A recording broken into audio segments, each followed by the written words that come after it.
ନବା ବିଷୟରେ ଗୋଟେ ଜାଣିବା କଣ ସେ ମିଳିମିଶି କାମ କରିବା। ମିଳିମିଶି କେମିତି କାମ କରିବା ହେଲା ମିଳିମିଶି କେମିତି କାମ କରିବା ହେଲା ଆମ ପରିବାରରେ ଆମେ ସମସ୍ତେ କାମ କରୁଛୁ ହେଲା ପରିବାରରେ କିଏ କିଏ ସବୁ କାମ କରନ୍ତି ବାପା ମା ଜେଜେବାପା ଜେଜେମା।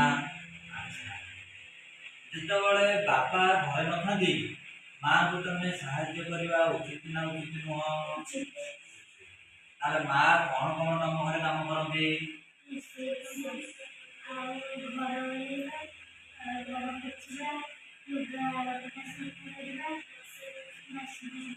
এই ସବୁ କାମ ମା କରେ। ବାପା କଣ କରନ୍ତି?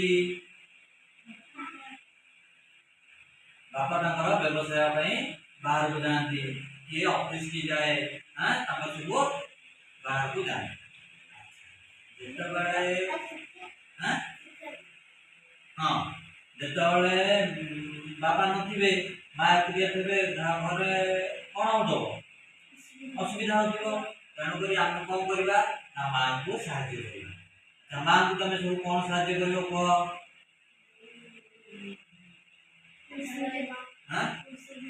ରୋଷେଇ କରିବାରେ ସାହାଯ୍ୟ କରିବ ଘର ଓଳେଇବାରେ ସାହାଯ୍ୟ କରିବ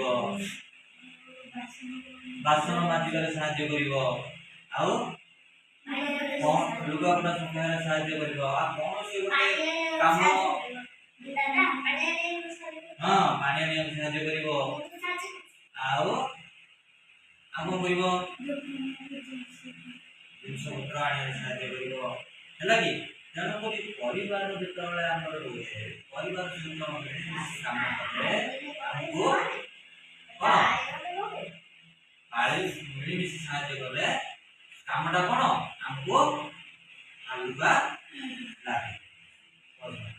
ଆମେ କଣ କରିବା ଧର ସମସ୍ତେ ଗୋଟେ କଥା କରିବା ନା ଘରେ ଆମେ ସମସ୍ତଙ୍କୁ ସାହାଯ୍ୟ କରିବା। ଜେଜେବାପା ଆମକୁ କହିଲେ ମନେକର ଝିଅ ଭଲ ଏଇ କାମଟା କରିଦେବ ଆମେ ତାଙ୍କ କଥା ମାନିକିରି କାମ କରିବା। ମା ମନେକର କହିବେ ଏଇ କାମଟା ଟିକେ କରିଦିଅ ଆମେ କରିବା ଟିକେ ଦୋକାନକୁ ଯିବା ଆମେ ତାପରେ ଟିକେ ପାଣି ଆଣିଦିଅ ଆଣିଦେବା ଏମିତି କଣ ଉଭୟଙ୍କୁ କଣ ମିଳିମିଶିକି କାମ କଲେ କାମ କଣ ନା ହାଲକା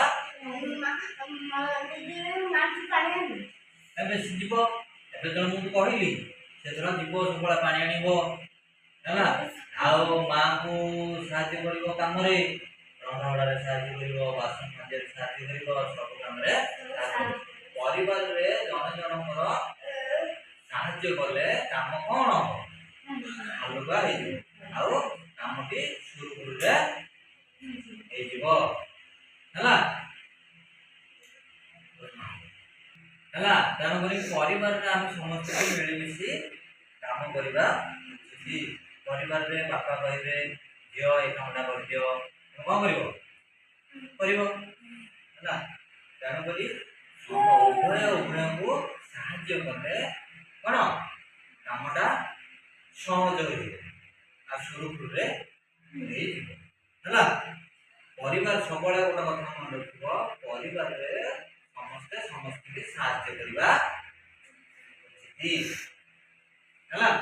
ଏ ପରିବାର ଜଣେ ଆମେ କହିବା ନାଇଁ ଆମେ କିଛି କରିବାନି ଆମେ କିଛି କରିବୁନୁ ସେଟା ହେଲେ ଭଲ ନା ଖରାପ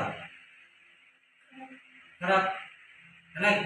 ତେଣୁକରି ସମସ୍ତଙ୍କର କଣ ଜଣଙ୍କ ଉପରେ ଆଘାତ ପାଇବ ତେଣୁକରି ପରିବାରରେ ସମସ୍ତେ ସମସ୍ତଙ୍କୁ କଣ ସାହାଯ୍ୟ କରିକିରି କଣ ମିଳିମିଶିକି ସବୁ କାମ କଲେ କାମଟା ସହଜରେ ହେଇଯିବ।